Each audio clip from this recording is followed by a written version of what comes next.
But Tank is an unbelievable talent. He's a generational talent. If it's prime v prime, I don't like backing against Devin Haney, but I don't think it's a good fight. It's a good fight. They've been active. They've been busy. I'm going with the more active fighter, the one that's been busy. That's who I'm going with. The bigger fighter, the guy that can box. That's who I'm going with. Tank can box. A potential super fight is suddenly back in the spotlight as Gervonta "Tank" Davis targets a blockbuster comeback against Devin Haney. Meanwhile, Eddie Hearn leans slightly toward Haney, pointing to his consistency, work ethic, and reliable preparation as the deciding factors. While he recognizes Davis at full strength as an exceptional talent, he remains uncertain about where Davis currently stands after spending time away from the spotlight. That uncertainty makes Haney the more dependable choice in Hearn's view. Like who wins? Like who would you lean towards? Who would you slightly favor? Like 51-49, the smallest. Devin Haney, for his professionalism and his discipline. But Tank is a phenomenal fighter. I just don't know what if it's Tank at his very best, maybe Tank. But right now, with not knowing how Gervonta's been living, I just don't know anything about him. Likewise, Bernie the Boxer views Haney as one of the toughest stylistic tests Davis could face. He points to Haney's constant movement, effective jab, and ability to disrupt an opponent's rhythm as qualities that make him especially difficult to deal with. While he also respects Shakur's skill set, Bernie feels both matchups present unique problems. In his view, neither fight offers Davis an easy path to victory. I mean, well, that's a tough fight for Tank. Devin Haney, that's a tough fight, you know? That's a tough fight, you know, but... Why do you think he's going from? I'm gonna give him a little credit because Devin Haney is a mover. You know, Shakur really not a mover. Shakur stands in front of you and steps back, you know? Devin actually moves around the ring. He ties you up. You know, he has a great jab. Shakur, he used his jab in that last time. He really used that jab in that last fight. That's the most I ever seen him, like, use it, but any of them guys is tricky fights. Bernie the Boxer expects Haney to rely on speed, footwork, and disciplined boxing rather than getting drawn into a firefight with Davis. He believes the adversity Haney has faced throughout his career has made him a tougher, wiser, and more complete fighter. According to Bernie, those hard-earned lessons have put Haney in the strongest position yet to challenge Davis. And Tank handling business. And Tank was handling business. Boy, Devin was boxing him, but when he decided to step to Devin didn't have no answer. He was on Devin's ass when he started throwing them bombs. Devin shelled up. But I think Devin gonna punch and run. He gonna punch and run. He gonna box him. He gonna punch and run on him, you know? Devin sharper now, smarter, like I say, like Ali said, I've been knocked down, had my jaw broke, been beat, been knocked down a couple times. You know, I'm seasoned, I'm ready. You know, just like he said about George Foreman. You know, hey, come on now, I'm ready. So Devin Haney is in prime position. Still, Fannin warns that a fight with Haney becomes far more dangerous if Davis returns without being fully focused or prepared. He believes Haney's intelligence, disciplined game planning, and familiarity with Davis could exploit any lapse, especially with Davis moving up in weight. In Fannin's view, the size disadvantage and added risk make this one of the toughest challenges Davis could take on. If Gervonta is not really sharp, if Gervonta Davis's head isn't together, he's moving up to 147 pounds, you know, things can go awry, man. Things can go awry with Devin, because Devin is a solid fighter. He's not a very, in my personal opinion, he's not a very talented fighter, not athletically gifted, but he's a very intelligent fighter, and they follow a game plan, and they're very familiar with Gervonta. Gervonta is going to be going up and giving up a lot of weight to Devin in that particular fight. Continuing the breakdown, Timothy Bradley believes Jose Benavidez Sr. could help Davis rediscover the hunger and focus that once made him so dangerous. He feels a fully committed Davis remains a nightmare for anyone in the division, but outside distractions have kept him from reaching his full potential. In Bradley's view, restoring Davis's mindset is the biggest step toward bringing back his best performances. Supposedly, Tank is supposed to be going with Benavidez Sr. Really? Look, I'll say this. I hope that Benavidez Sr. can bring back some desire. I hope he can bring back a jar of desire and instill it in Tank. That's what I hope. Because an all the way focused Tank, and y'all heard this on this channel, He's a nightmare for anybody. But there's a lot of outside things that's pulling him in different directions. And I think boxing is the last thing on his mind. That's what I believe. Sean Porter believes Davis's decision to work with Jose Benavidez Sr. may come down to trust rather than tactics. He feels the right trainer can unlock a fighter simply by creating a stronger connection and a more comfortable working environment. In Porter's view, that chemistry could be exactly what Davis needs to perform at his highest level. I think, but I feel like he's comfortable with Jose, and just telling y'all what I know, sometimes that's all it takes. Whatever's gonna get this light flip up, turned on, and keep it on, sometimes it's comfort. I just need somebody that I feel comfortable with, that I can be myself with, and that, you know, when I'm ready to move, they moving. When they ready to move, I'm moving. And I feel like he thinks he has that with Jose. I don't know. That's just right off the top of the head. He likes to move when he wants to move, too. Yeah. In addition, Sean Zittel believes Davis may have more reason to pursue a blockbuster fight with Haney or Shakur than a lower-profile return against other contenders. He points out that many of the available opponents still present serious risks while offering far smaller rewards, making a marquee matchup the more logical option. In Zittel's view, a high-stakes showdown could provide both the financial incentive and the motivation Davis needs at this stage of his career. He looked flat against that. These other guys are getting better, and they're getting bigger. They're you know, like, I don't know, man. And I'll say this, the one, because I'm like, yeah, he's pump faking on Twitter, you know, and about fighting Haney or this guy or that guy. But the one area that does make sense is if I'm going to come back and it's against either a Lamont Roach or a Pitbull Cruz or a Kid Austin.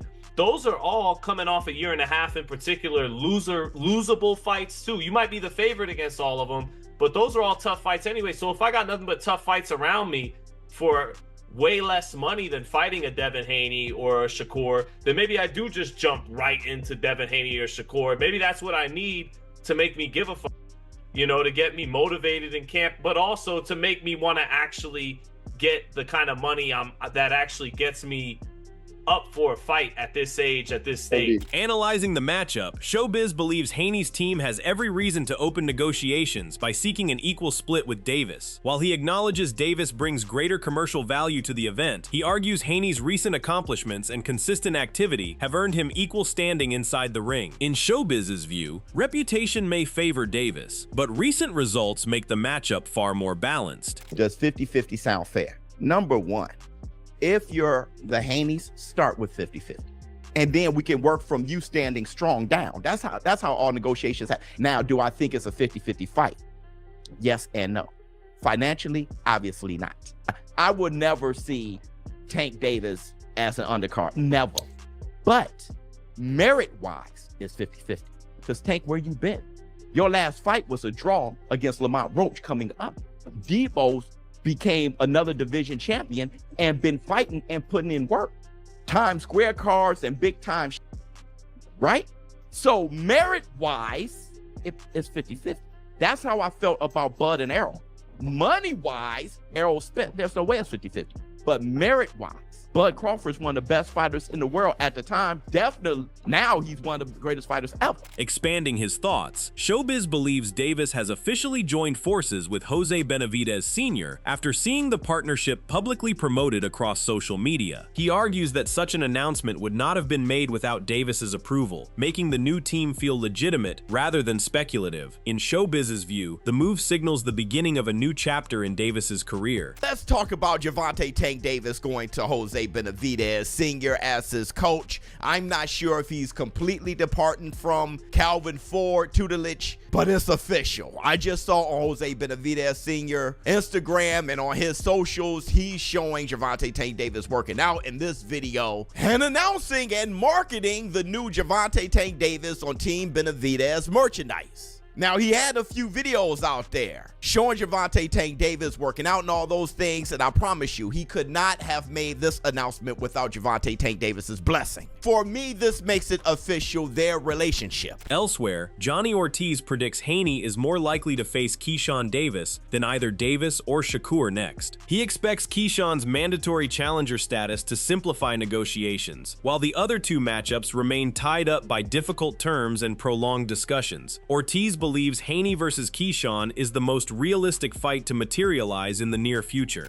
But if I had to predict all of them, Dev might end up fighting Keyshawn. I think that WBO, because the other two is too much restrictions, too much back and forth and stuff like that. I think he's going to end up fighting Keyshawn Davis, because Keyshawn Davis is going to be like 147 is WBO. I'm your mandatory. Fuck a rehydration clause. We going to fight. So that's what I see. All of them. If I had to predict, I'd be very shocked if Shakur versus Devin Haney or Devin Haney versus Tank was to be next, because there's so much stipulation that's going to go through where Keyshawn Davis, he's there. It don't matter. We'll both blow up to 150, 160. Additionally, Johnny Ortiz believes the discussions surrounding Haney's potential fights have yet to gain real momentum. While interest exists on all sides, he feels several key questions still need to be resolved before any matchup can move forward. Ortiz also sees Haney's current weight class as another factor that could influence what happens next. In the past, I heard like it's different. It's always been like talks and all that called, but it haven't been no like real paperwork. Same thing with Shakur, same thing. They all call and talk. There's a difference of a world offered and a, yo, let's put a plan together. What's up with this fight, this and that, and then they talk. So they've gauged each other's interests. Like, it was always engagements of interest and all that. It wasn't no real like, here's a date, here's a cent, here's the offer letter, stuff like that. So from what I know, they all definitely definitely talk for sure. Okay. But that fight, I don't know what's going to happen with weight, because, you know, Dev is really like 147. I don't know what he's doing. The analyst rejects the suggestion that Haney is avoiding Shakur, arguing that such a move would make little sense. He views a showdown with Davis as the most valuable fight available because of its long-standing rivalry, commercial appeal, and lasting impact on Haney's career. With so much at stake inside and outside the ring, he believes that matchup naturally rises above the rest. For Haney, it's an opportunity to elevate both his legacy and his earning power. How could he be ducking Shakur Stevenson to fight Gervonta Tank Davis? That makes no sense at all. So you can't possibly be serious thinking that he's ducking you to fight Gervonta Tank Davis, which is going to be the biggest. It was already the biggest fight. The reality is Shakur versus Devin was the biggest fight in boxing because Tank Davis is not in the equation. Devin versus Tank is the biggest fight in boxing. It has been for some years now. Even bigger than Shakur versus Tank because of Devin and Tank's history, right? So then the money is going to be bigger for Devin versus Tank, right? Devin is going to get more money to fight Tank Davis and a 50-50 split, and he gets to satisfy legacy as well. Furthermore, the analyst remains doubtful that Davis will commit to a fight with Haney, despite recognizing the enormous reward attached to it. He points to Davis's long layoff, recent coaching change, legal challenges, and financial incentives as factors that could eventually push him toward accepting the risk. Even so, he believes it would take a major commitment for Davis to move forward with such a dangerous matchup. I don't even think Tank Davis is going to do it. I'm going to be uber surprised if he actually goes through with it. He has a new trainer, Jose Benavidez Sr., so maybe he has a newfound confidence that he can move up. He's been inactive for over a year. He needs the money. It's the biggest money fight that Tank Davis can make, seeing as though he dropped the ball on getting a fight with Jake Paul and getting that money with Jake Paul. So maybe Tank Davis is in a pickle, right? He needs to get the money. He got legal issues that he's dealing with. He's been inactive, so he showed his weight. He was like 146 something right now. So maybe he looks at it as a high risk, high reward type of situation. You know what I'm saying? And he's confident that he could beat Devin Haney. So therefore, you know, just maybe he takes it. Moreover, Wade questions whether Davis would realistically move up to face Haney at a higher weight after spending most of his career competing in lighter divisions. He believes the jump would be a major challenge and doubts Davis would take that risk under normal circumstances. The only reason Wade sees it happening is if the financial reward becomes too significant to ignore. And then he wants to fight Devin Haney, who fights at 147. The highest Tank has ever fought is 140. That was for Mario Barrios. And he weight drained Ryan to come to 135. Do we really think that Tank is going to go up to 147 or 144 to fight Devin Haney? I mean, he may be just so desperate because he's running out of money, Floyd Mayweather style, like father, like son, to get back in the ring, that he does that. But outside of that, I don't understand. Wade expects boxing's biggest fights to remain out of reach because too many negotiations collapse before either side is willing to compromise. He argues that chasing complete control often costs fighters far greater opportunities and leaves the sport stuck with endless talk instead of action. Wade believes taking calculated risks against elite opponents would benefit everyone, from the fighters themselves to the fans waiting for those blockbuster matchups. They're not fighting. They're not going to fight. It's a bunch of talk and no one will do anything. And this is the biggest problem with the sport because everybody wants to be a big boss. Everybody wants to be a side and no one can take a fucking humble pill and swallow it and realize you're going to make more money and have more opportunities if you just concede a little bit or you'll make nothing. That's the only thing I never understand about boxers. I'm not saying don't go get your worth, but like, why leave the money on the table if it really is all about money? We're flashing money here, money this, money that. You make no money fighting nobody. Or you can risk it for the biscuit, whether it's Devin Shakur, whether it's Shakur Tank, whether it's Tank Ryan 2, whether it's Tank Devin. And you can risk your record and you can get in there and make a shit ton of money. Give the fans a fight they want to see. Even so, the analyst argues that Shakur has the most to lose if Haney and Davis meet before he secures either fight. He believes the winner would take control of future negotiations, leaving Shakur with little influence at the bargaining table. In his view, every step toward a Haney-Davis showdown weakens Shakur's position in boxing's biggest matchups. Shakur can't be serious. Now he's saying, don't duck this smoke. What you mean? See, now he got to sit on the outer skirts. And he knows that he has no wins, no leverage for the winner of this fight. If Devin Haney fights Tank Davis and he beats Tank Davis, Shakur Stevenson has zero leverage in any type of negotiations, in any type of set. None. He's going to be chasing the white horse in Devin Haney. And if Tank wins, he knows he probably is never going to get that fight with Tank. And if he do, at the negotiation table, he has no leverage at all. And Tank probably demand the fight to be at 144 again. He's losing leverage with the marquee fights. And they're going to move on without him. However, Floyd Schofield reveals his team was informed that a fight with Davis would not move forward, leaving him surprised by reports that another opponent was being considered. While he stops short of accusing Davis of avoiding the matchup, he argues that a champion should fulfill mandatory obligations before exploring other options. Schofield expects Davis to either resolve his legal issues or take a different fight instead. We'll call, but we got information that we won't be fighting Tank. The belt will be, released or whatever like that. So I was like, oh, damn, like, I didn't want to call him a duck at the time because I was like, maybe he's just going through some stuff. But to see him trying to plan another fight with somebody else, I'm like, yo, that's kind of weird, especially on the deadline that we were supposed to come to an agreement or it goes to purse bid. So, I mean, at first I was kind of like, damn, that's a little weird. But I don't think the fight happens. I think Tank, if he has to go to jail, he has to go do that. If not, then I think he just fights another 130-pounder or another tune-up fight. So I just think as a champion, you're supposed to abide by those rules. And hold on. That's where you need to stop it at. Because the casual's not understanding. Floyd Schofield Sr. accuses Davis of deliberately avoiding a mandatory title defense, arguing that recent callouts are simply a distraction from that obligation. He questions why Davis is discussing other opponents instead of resolving the mandatory situation first. Schofield Sr. believes vacating the belt would clear the way for his son to become world champion. In his view, Davis has chosen to walk away from the challenge rather than face it. I'm saying to you is all of that is smoke and mirrors. You debate about the YouTube. We're not going to debate about YouTube fighters, brother.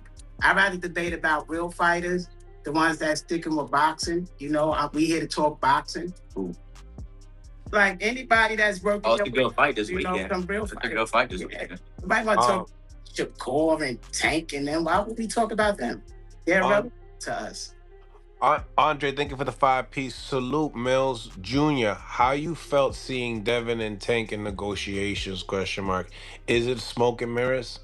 That's a great question. You know, I like that question. If this long-awaited showdown becomes official, it has all the ingredients to be one of boxing's biggest events. Tank's fight-changing power and explosive style would collide with Haney's technical skill, movement, and disciplined approach in a matchup fans have debated for years. With both fighters chasing legacy, the outcome could reshape the sport's landscape and answer one of boxing's biggest unanswered questions. What do you think happens if Tank and Haney finally meet in the ring? Does Tank remind everyone why he's one of boxing's most dangerous punchers, or does Haney's boxing ability carry him to another statement victory? Share your prediction in the comments below, and if you enjoyed this video, don't forget to like, subscribe, and turn on notifications for more boxing news, fight breakdowns, and expert reactions.